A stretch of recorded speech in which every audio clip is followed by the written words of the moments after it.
Timur نے بات بدلتے ہوئے کہا، اے دلیر انسان، جب کہ ہم دوست بن چکے ہیں تو اپنے آدمیوں سے کہہ کہ میرے سپاہیوں کو کلاب پھینکنے کا فن سکھا دیں۔ عبدال کلزئی بولا، اگر تم میرے آدمیوں کو بارود بنانے کی ترکیب بتا دو تو میں اپنے آدمیوں سے کہوں گا کہ تم لوگوں کو کلاب پھینکنے کا گر سکھا دیں۔ تیمور نے ہنس کر جواب دیا، میں تمہیں بارود بنانے کی ترکیب نہیں بتا سکتا، لہٰذا نہ تم نہ ہم حساب برابر ہوا، لیکن میں دوستی نبھانے کی خاطر اپنا ذاتی حکیم سے کہتا ہوں کہ تمہارا علاج کرے۔ عبدال کلزئی بولا، میرے لیے یہیں کے حکیم اچھے ہیں، اگر میرا زخم مہلک نہ ہوا تو یقیناً صحت یاب ہو جاؤں گا۔ اسی دن ایک قاصد فیروز آباد میں داخل ہوا۔ تیمور کو بتایا گیا کہ اس نے شہر میں داخل ہوتے وقت لکڑی کے 2 لمبے لمبے جوتے پہن رکھے تھے۔ تیمور کو اس وقت تک یقین نہ آیا جب تک کہ اس نے خود اس شخص کو نہ دیکھ لیا۔ جب تیمور نے اسے دیکھا تو وہ اپنے جوتے بغل میں دبائے ہوئے تھا۔ اس کے جوتے لکڑی کے 2 صاف تختے تھے جنہیں وہ پیروں میں باندھ لیتا تھا تاکہ برف میں نہ دھنسنے پائے، اور اس کی مدد سے برف پر پھسل بھی لیتا تھا۔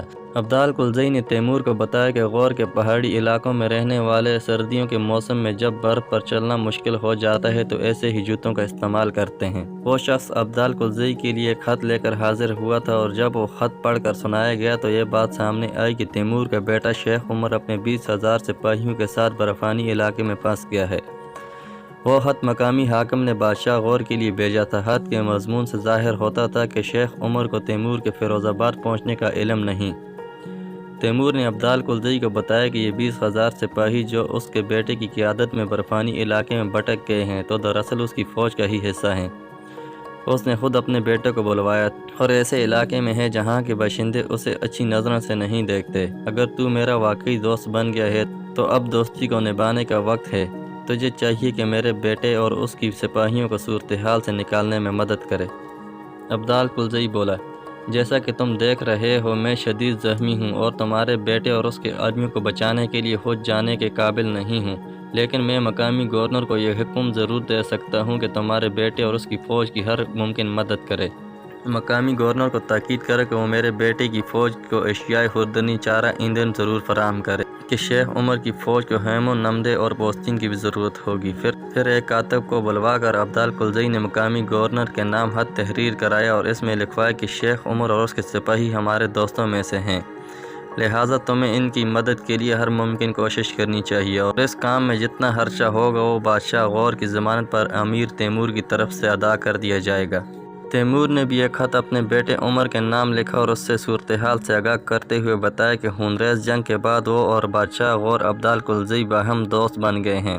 اسے یہ بھی بات ذہن میں رکھنی چاہیے کہ وہ اب ایک دوست کے ملک میں ہے اور مقامی لوگوں سے اس کا برتاؤ ایسا دوستی کا آئینہ دار ہونا چاہیے۔ تیمور نے شیخ عمر کو ہدایت کی کہ جتنا جلد ہو سکے ہرات پہنچ جائے، کیونکہ وہ خود بھی ہرات میں روانہ ہونے والا ہے۔ پھر اسے لمبے جوتے والے قاصد کو دونوں خط پہنچانے کی ذمہ داری سونپی گئی۔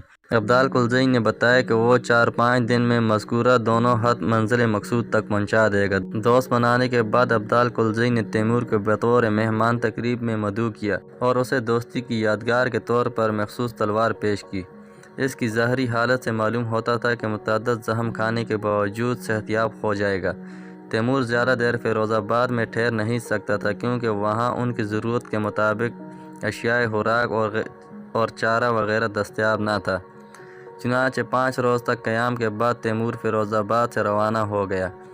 اس دوران موسم کی شدت بھی نسبتاً کم ہو گئی تھی، پھر بھی تیمور نے 2 رستہ بتانے والے ساتھ لے لیے تاکہ وہ ان رستوں کی نشاندہی کر سکیں جہاں سردی کم پڑتی ہو۔ راستہ بتانے والوں نے سردی سے بچنے کے لیے لمبا راستہ اختیار کیا اور ایک وسیع عریض صحرا سے گزرتے ہوئے انہیں ہرات کے علاقے تک لے آئے۔ وہاں پہنچ کر تیمور نے ہرات کے بادشاہ کو خط لکھا کہ وہ ہرات میں مختصر قیام کا ارادہ رکھتا ہے تاکہ فوج کا وہ حصہ جو ان سے پیچھے رہ گیا ہے ان سے آ ملے۔ تیمور نے شاہ ہرات کو لکھا کہ وہ اس کی فوج کے قیام کا بندوبست کرے اور اشیائے خوردنی اور چارہ وغیرہ فراہم کر دے اور اس کی مناسبت قیمت وصول کر لے، لیکن ہرات کے بادشاہ نے خط کا جواب دینے کے بجائے تیمور کے الچی کو موت کے گھاٹ اتار دیا۔ تیمور اس وقت ہرات سے 1 منزل کے فاصلے پر ٹھہرا ہوا تھا اور اس وقت تک اپنے الچی کے قتل سے بے خبر تھا۔ تیمور کو علم تھا کہ ہرات اس علاقے کا آباد ترین شہر ہے اور وہاں کا موسم بھی کافی خوشگوار ہوتا ہے۔ گرمیوں کے سارے موسم میں شمال کی جانب سے چلنے والی ہوا ہرات کے موسم کو خوشگوار بنا دیتی تھی۔